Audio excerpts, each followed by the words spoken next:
Hey YouTube, I'm back for Vlogmas December 8th. I totally skipped December 7th because we did not go get our Christmas tree like I thought.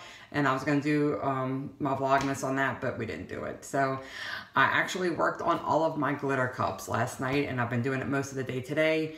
I worked out today. I'm still in like my sports bra and I'm a little bit funky. That's why my hair is kind of like ratty looking, but didn't want to miss another day. I thought I would come in and talk about my cholesterol. So every year since I've had VSG, that was when I had VSG, it was November 2011. I stopped seeing my surgeon after like the first 2 years or something. And ever since then, I'll go to my primary care physician and get my blood work done once a year just to make sure everything's okay. And I especially do it now with doing keto. I know a lot of people have questions about how keto affects blood cholesterol and, all the things like that. So I will say I am very good about taking my vitamins, and my vitamins are never an issue. My iron tends to run on the lower side, but not dangerously low, not any problems. I do take iron maybe like 3 or 4 times a week, just because if I don't, it does drop lower. So, but I'm not even going to talk about that. I'm only going to talk about cholesterol and triglycerides, because that seems to be what people really get concerned about. I have been doing keto. I've been fully keto since August of 2016. I'm not perfect. I haven't been 100% on point. Never went off. No. But I'll say I have been on point 95% of the time. I will have a real dessert a couple times a year, 2, 3, maybe 4 times a year, and not even a whole dessert because it'll make me sick. In June when we went to Mexico, I had a few sugary drinks and my blood sugar went wacko. Felt like crap. Haven't done that since. Probably won't do it again because it was not worth it. But yeah, and I'll have a few bites of bread a few times a year if somebody else is having it and we're out to eat, something like that. But for the most part, 95% of the time, I am full on keto. So people always wonder how taking in all of that good, healthy dietary fat affects cholesterol and if it's really healthy. And so I thought I would come in and give my blood results. So I have my blood results from March of 2016. So that was the March, like 5 months before I started keto. And then November 16, October 17, and November 18. And I will post it, a screenshot of it at the end in case you want to like pause it and study it and look at it. But I am very happy with my blood results. So my cholesterol before I started keto was 158. My cholesterol was always fairly low. Even at my heaviest, I usually would be in like the 160s. So high cholesterol was never really a problem for me. Once I started keto, it went over 200, but my doctor has never had a problem with it, and I'll tell you why in a minute.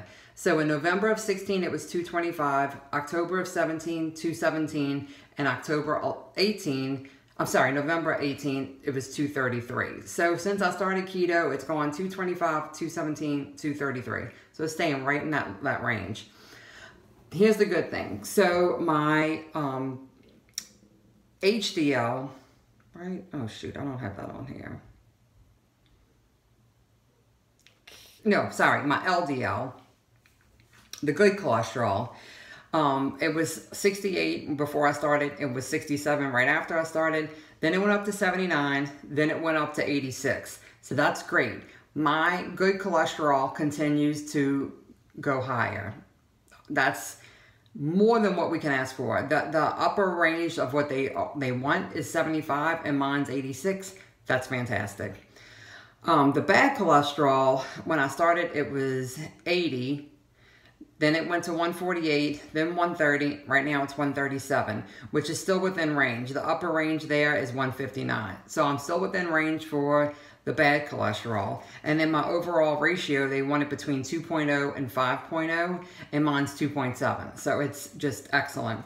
But here's the really good thing, my triglycerides. Before I started keto, my triglycerides were 48, which is excellent. It's very low. They want you triglycerides less than 150.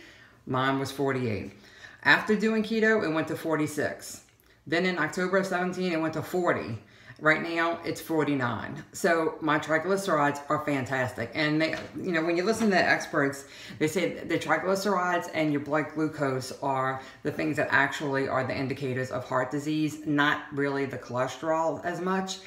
And my glucose this time was 80. My glucose is always really well, and you know, comes in with a really good number. And it's only gotten better since doing keto. Keto definitely helps control your blood glucose. So I really don't have any fears of any heart issues because my triglycerides are so low, my blood glucose is low and well under control. Not that it ever was really out of whack. I didn't have diabetes problems, but I'm sure, you know, if I hadn't lost the weight, I would have as time went on. And my good cholesterol continues to go up. So I'm very, very pleased with those blood results. And you know, it's nice, the longer I do keto, the more blood work I get, the more documentation that I have that what I'm doing is good and healthy for me. And it's probably good and healthy for a lot of other people too. I'm not saying keto's for everybody, but I'm just saying it's not dangerous. A lot of people think it could be dangerous eating that much fat, but fat doesn't make you fat, and fat doesn't increase your risk for heart disease unless you are consuming fat with carbohydrates, a lot of carbohydrates, mainly sugar. And complex carbohydrates, debatable if it's good, but processed carbohydrates, really not good with a lot of fat. So that is my cholesterol panel, and I guess that's my vlog for December 8th. I will be back tomorrow. Hopefully we'll have our Christmas tree and I can do like an actual Christmas vlog. So I'll see y'all tomorrow. Bye guys, go out and make it happen.